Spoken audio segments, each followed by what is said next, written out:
This is watercolor paint on a paper towel. The paint spreads and blooms rapidly, with little control from the brush. Watercolor paper works differently from other papers because of the sizing added to it. Sizing slows down how wet paper seeps into or spreads over the paper surface. Most manufacturers add sizing internally and externally. Sizing is added internally to the pulp to help bind the cotton fibers. After the paper is formed, more sizing is used externally to coat the surface. The best watercolor paper is 100% cotton. If you are just starting out or can't afford 100% cotton, try for a paper that at least has some rag content.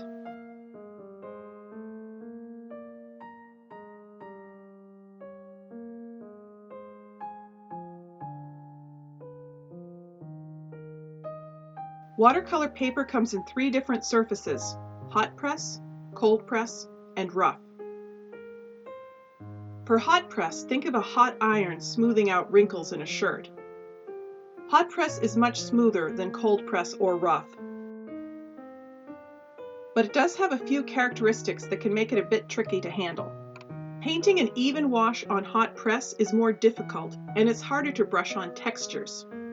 Generally, it's not the first paper recommended for beginners. Because the surface is so smooth, it's good for detail and fine lines. Botanical artists usually use hot press for this reason.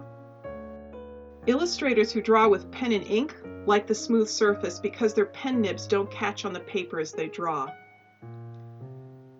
Not only is the surface smooth, it's less absorbent than cold press or rough. Because of this, hot press dries more quickly than the others. Depending what you're working on, this may be a good thing or a bad thing. Because hot press is less absorbent than the other 2 papers, paint tends to sit on top of the surface. This is one of the reasons pigment may seem to appear slightly brighter on hot press than on cold press or rough. Here you can see how watercolor doesn't spread as far or as quickly on hot press versus cold press. Cold press is the most popular and easy to find surface of watercolor paper, and the paper most often recommended for beginners. Before I explain why it's the most popular, I want to point out how much these surfaces vary from one manufacturer to the other. Cold press paper from several companies may look very different as far as how the pits and bumps in the surface appear. One company's cold press may look much smoother or toothier than another company's. As a matter of fact, one company's cold press may be much rougher than another company's rough. Hot press can also vary from one company to the next, but not as noticeably. The best way to learn about different brands and surfaces of paper is to try them out. Swap sheets with friends if they use different brands or surfaces. Visit brick and mortar art stores so that you can see different papers in person. In the cold press examples I'm showing here, you can see where the pigment has settled more into the pits. The paper gives texture to the painting. Most people associate that texture with watercolor, but that texture also has a bit of a downside. Earlier I said how paint looks a bit brighter on hot press because it sits on top of the paper. Another reason it looks brighter is that hot press doesn't have the pits and bumps that cold press has. Those pits and bumps may seem inconsequential, but they cast tiny little shadows which graze the painting.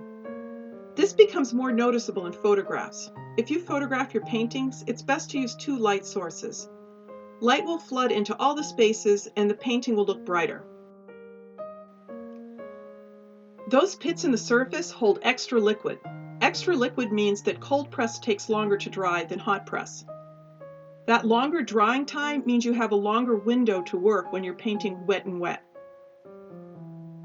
The extra liquid held in the pits also means that it's easier to paint even washes of color. With cold press, you can use the bumps in the surface to add texture to your paintings. For the shadow on the eagle's white feathers, I rubbed a brush with very little paint on it over the bumps. Rough watercolor paper is supposed to have deeper pits spaced more widely than cold press, and to have more tooth. But as I said before, the surfaces vary greatly between companies. Even though rough paper is sometimes smoother than cold press papers you may find, there are some very rough papers out there, especially handmade rough papers, which have unique surfaces. It's harder to add line or detail to rough. The paper is more compatible with a looser style and broken color. And is great for painting things with rough texture, ocean waves, tree bark, ruffled feathers, faraway mountains. Besides different surfaces, watercolor paper generally comes in 3 different weights: 90 pound, 140 pound, and 300 pound. The weight of the paper affects the thickness and the surface a bit as well. So even if you buy 140 pound and 300 pound from the same company, you will probably notice slight differences in the surface. The heavier the paper, the spongier it may feel, and the more water it will absorb. The heavier the paper, the longer it takes to dry. Some papers are still made by the original method, formed by a mold and decal. The mold is a 22 by 30 inch frame that holds a rectangle of taut mesh across its bottom. Once the paper sheet is dry enough to hold together, it's removed and allowed to air dry. Sheets formed in a mold and decal have uneven edges all around 4 sides, which is called a decal edge. If you have a sheet of paper that has 2 decal edges running parallel to each other, that paper is machine made. You can purchase watercolor paper in rolls, by the sheet, in pads, or in blocks. Quality watercolor paper will be double-sided, even if the texture is slightly different from side to side. To find the top side of your paper, look for the watermark in the corner. Pads and blocks will be bound with their top side facing up. The plus side of double-sided paper is that if you decide to pull the plug on a painting that just isn't working out for you, you can usually paint a different picture on the back. Watercolor rolls are usually several yards long and are for very large paintings. The paper is machine made with 2 decal edges running parallel to each other. Buying full sheets of watercolor paper is usually the least expensive option. You can cut the sheets into the size and shape you want.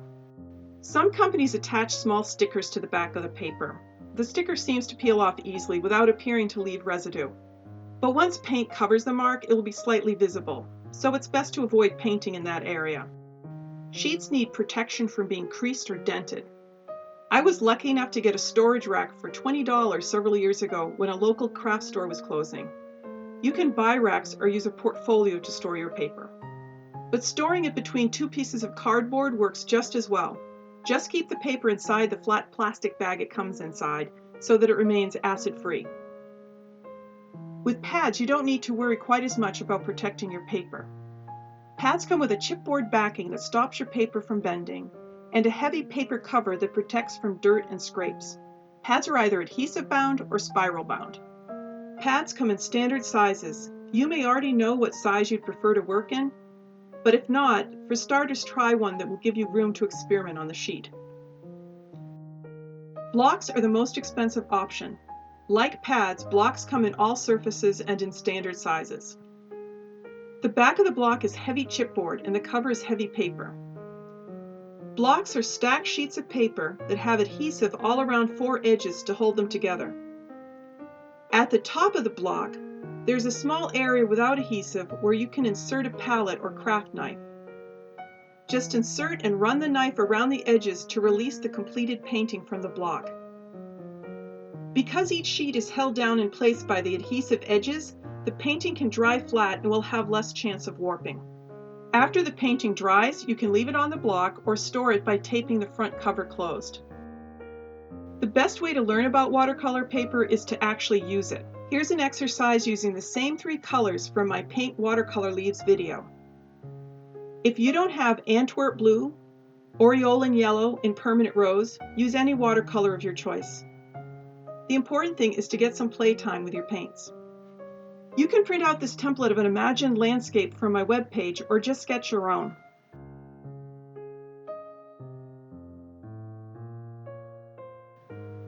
I'm painting a thin frame around this exercise just to unify the top and bottom.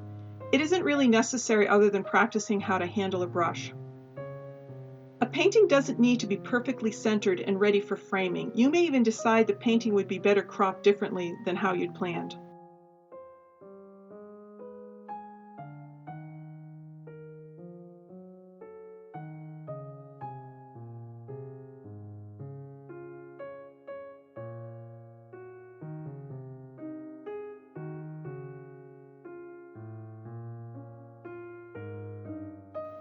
If you watched my previous video about painting watercolor leaves, you'll remember painting clean water within an area before dropping in paint.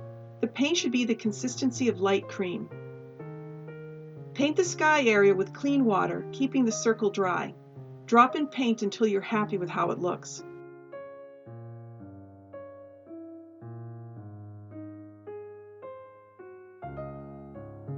While the sky dries completely, you're going to work on the lake below. At this point, it's important to save a thin, dry line on the paper between the sky and lake. If your paint touches too closely to the sky before it dries, the bottom half of the painting will flood into the top.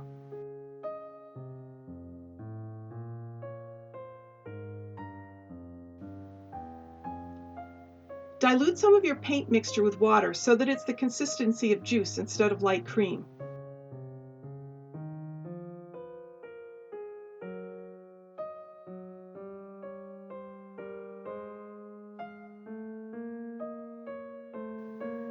Without wetting the paper first, brush this diluted mixture on the lake.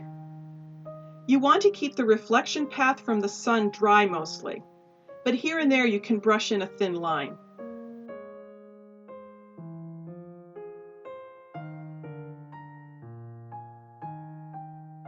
While the diluted paint is still wet, paint a few horizontal lines with a thicker paint near the bottom of the painting.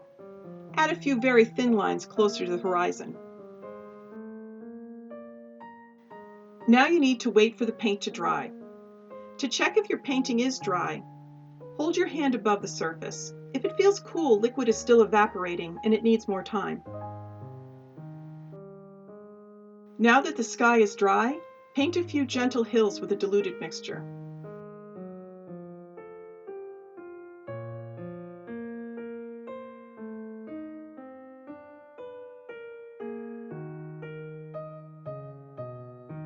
Still using the diluted mixture, paint horizontal lines along the lake to suggest waves.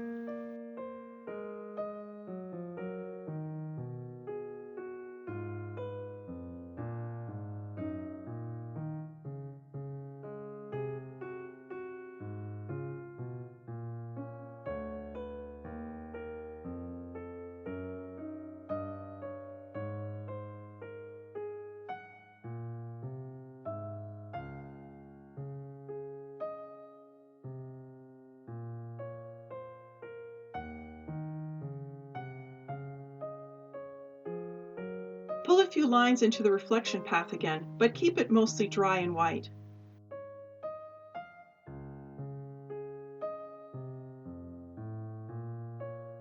When the first hills you painted are completely dry, paint overlapping hills with a thicker paint.